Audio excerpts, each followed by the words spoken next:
Hello, doctors. I'm Dr. Chris Rapoff of QME Continuing Education, and welcome to this week's presentation.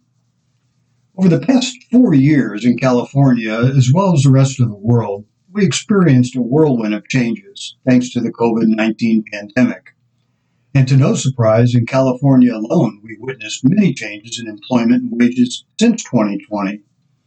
Those changes were devastating early in the pandemic, and they did gradually improve. But now today, in 2024, employment and wages for most industries have rebounded from the initial pandemic-related changes in 20.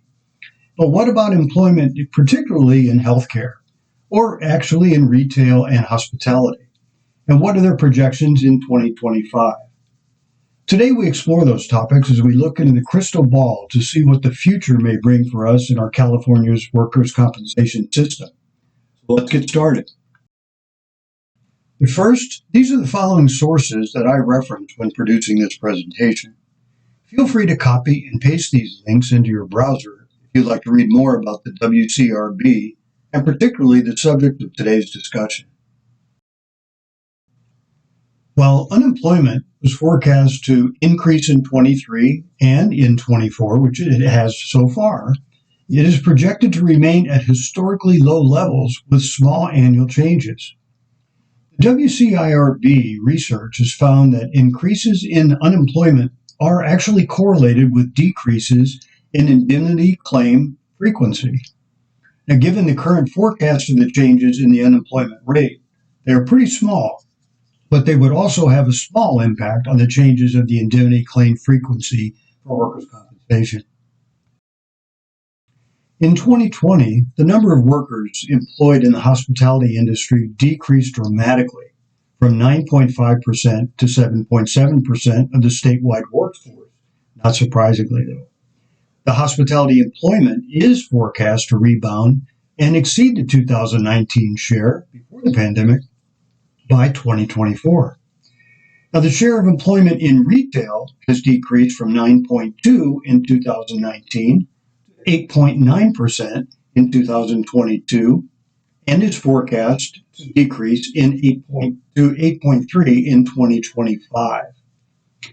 And in the healthcare, in 2019, the employment went from 13.6% and actually increased to 14.1% in 2022.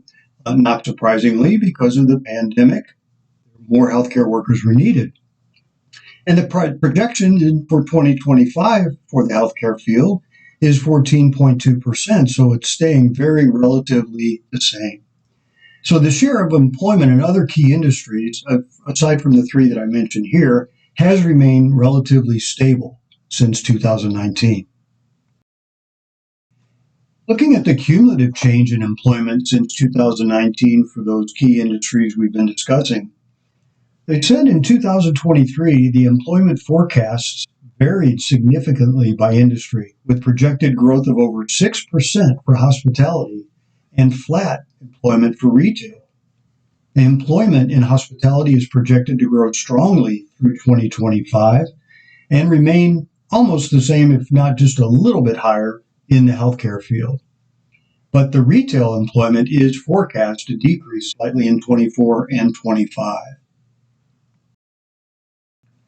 Let's take a look at the average wage by industry. Now, in recent years, wages have increased at a relatively consistent levels for construction and healthcare, while increasing significantly more in other industries. That's very interesting. Now, this is partially because the lower wage employees were more likely to be laid off in 2020. And in 2022, the wages in these industries increased at a lower level and decreased in hospitality and manufacturing because there wasn't as much work out there. And the wages overall are forecast to increase at higher levels in 2024 than in 2022 and in 2023. Now, highlighting the industries, first we'll start with construction. The construction employment is forecast to grow moderately in 2024 and 2025 as we get back to normal for the most part. However, since 2019, the average wages have increased less in construction than statewide and are projected to increase more in 2024. However, both the frequency and the severity of the workers' compensation claims with construction have been approximately 50% higher than the statewide average in recent years. No explanation as to why, though. Now, getting to the healthcare highlights, these probably won't be much of a surprise to you, but after a small decrease in the healthcare employment in 2020 at the beginning of the pandemic, employment rebounded dramatically in 2021, and it's projected to grow moderately through 2025.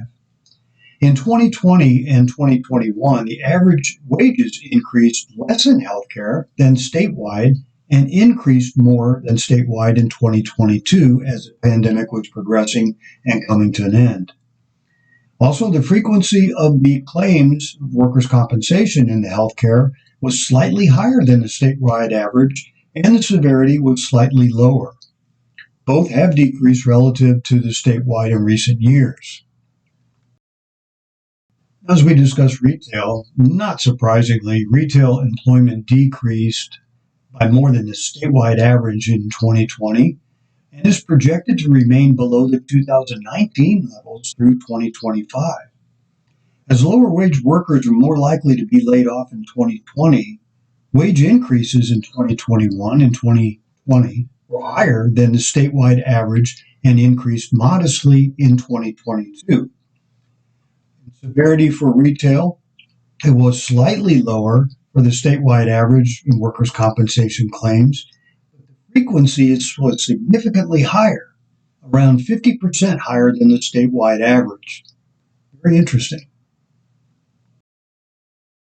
Looking at the manufacturing, well, the manufacturing employment decreased modestly in 2020, recovered to 2019 levels in 2022, very surprisingly, and it's projected to grow modestly through 2025.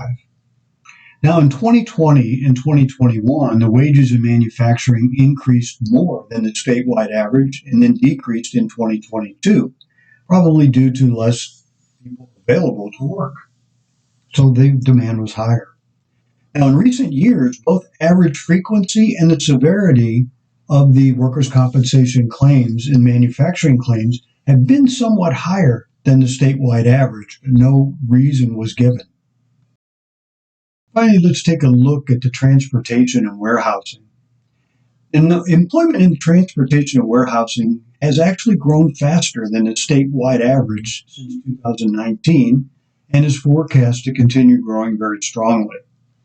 Now, the wages in transportation and warehousing were actually flat in 2020, grew strongly in 21, then decreased again in 22.